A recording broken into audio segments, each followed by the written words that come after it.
ఆదికాండం 22వ అధ్యాయం యొక్క సారాంశం. ఆదికాండం 22వ అధ్యాయము బైబిల్లో అత్యంత ప్రాముఖ్యమైన ఘట్టం. దీని ముఖ్య సారాంశం దేవుని పరీక్ష.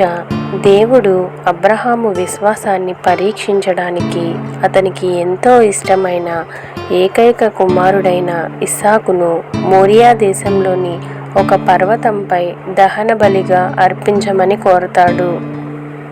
అబ్రహాము విధేయత. అబ్రహాము ఏమాత్రం సందేహించకుండా మరుసటి రోజు ఉదయమే ఇస్సాకును బలికి కావలసిన కట్టెలను తీసుకొని బయలుదేరుతాడు. 3 రోజుల ప్రయాణం. దేవుడు చెప్పిన కొండను చేరుకోవడానికి అబ్రహాముకు 3 రోజులు పట్టింది. ఈ సమయంలో అబ్రహాము మనసులో ఎన్నో సంఘర్షణలు ఎదురైనా అతని విశ్వాసం చలించలేదు. ఇస్సాకు ప్రశ్న. దారిలో ఇస్సాకు బలి పశువు ఏది అని అడగగా అబ్రహాము దేవుడే చూసుకుంటాడు అని బదులిస్తాడు. దేవుని జోక్యం. అబ్రహాము ఇస్సాకును బలిపీఠంపై ఉంచి చంపడానికి కత్తి ఎత్తిన క్షణంలో యెహోవా దూత అతనిని ఆపి బాలునిపై చెయ్యి వేయకు అని చెప్తాడు. అబ్రహాము భక్తికి దేవుడు మెచ్చుకుంటాడు. పొదలో గొర్రె పొట్టేలు. అక్కడే పొదలో కొమ్ములు చిక్కుకున్న ఒక పొట్టేలును దేవుడు చూపించగా అబ్రహాము ఇస్సాకుకు బదులుగా ఆ పొట్టేలును బలి ఇస్తాడు. యెహోవా ఈరే. ఆ స్థలానికి అబ్రహాము యెహోవా ఈరే, యెహోవా చూచుకొనును అని పేరు పెడతాడు. గొప్ప ఆశీర్వాదం. అబ్రహాము తన కుమారుణ్ణి ఇవ్వడానికి కూడా వెనకాడనందుకు దేవుడు అతని సంతానాన్ని ఆకాశ నక్షత్రముల వలె సముద్ర తీరపు ఇసుక వలె విస్తరింపచేస్తానని మరియు అతని సంతానం ద్వారా భూలోకంలోని వంశాలన్నీ ఆశీర్వదించబడతాయని ప్రమాణం చేస్తాడు. ఇస్సాకు విధేయత.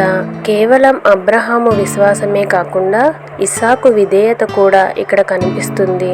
చరిత్రకారుల ప్రకారం ఆ సమయంలో ఇస్సాకు చిన్నపిల్లవాడు కాదు.